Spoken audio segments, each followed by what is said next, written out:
สำหรับខ្ញុំពេលតនេក្នុងនាមជាអ្នកលក់កាហ្វេគឺដែលចំណាយពេលអត់ប្រយោជន៍ជាមួយនឹងនរណាម្នាក់ហើយមិនមែនថាខ្ញុំមិនរាប់អានទេភាគច្រើនគឺយកសភៅជាមិត្តភ័ក្តិព្រោះការអានសភៅ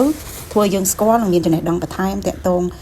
កន្លែងចំណុចខ្វះខាតនៅក្នុងអាជីវកម្មរបស់យើងជាជាងនឹងការសេពគប់ជាមួយមនុស្សបច្ចុប្បន្នគឺយើងត្រូវប្រយ័ត្នដែរព្រោះមនុស្សខ្លះគឺជាមេរោគមហារីកកាលណាយើងសេពគប់ត្រូវគឺយើងបានជាចំណេះដឹងបានជាឱកាសការងារបរិមុខរបរតែបើកាលណាយើងសេពគប់ខុសបុគ្គលនោះគឺប្រៀបដូចមេរោគមហារីកចូលមកក្បែរខ្លួននឹងធ្វើឲ្យយើងពេលខ្លះគោលដៅរបស់យើងដើរដល់ដោយសារតែការសេពគប់មនុស្សអត់បានល្អឬក៏មនុស្សដែលអត់ត្រឹមត្រូវមានពេលទំនេរពីការងាររកស៊ីមនុស្សម្នាក់ៗគួរតែខ្វល់រឿងខ្លួនឯង99%ជាជាងរឿងអ្នកដទៃដោយពាក្យគាត់ចាស់ថាកុំភ្លេចមើលធុងអង្គខ្លួនឯងថាចិត្តអស់នៅគិតរឿងខ្លួនឯងច្រើនជាងអ្នកដទៃព្រោះកាលណាយើងចំណាយពេលរបស់យើងអត់ប្រយោជន៍ជាមួយនឹងរឿងអ្នកដទៃនាំទៅរឿងមានបញ្ហាដាក់ខ្លួនរហូតស្គាល់ប្រភេទមនុស្សបច្ចុប្បន្នកាន់តែច្រើន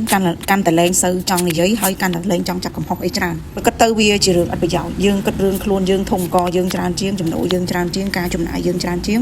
គិតរឿងខ្លួនឯងនៅក្នុងក្រុមគ្រួសារនៅក្នុងការងាររកស៊ីនឹងឲ្យច្រើនទៅកុំសូវខ្វល់និយាយរួម0%កុំគិតពីរឿងគេហ្មងណា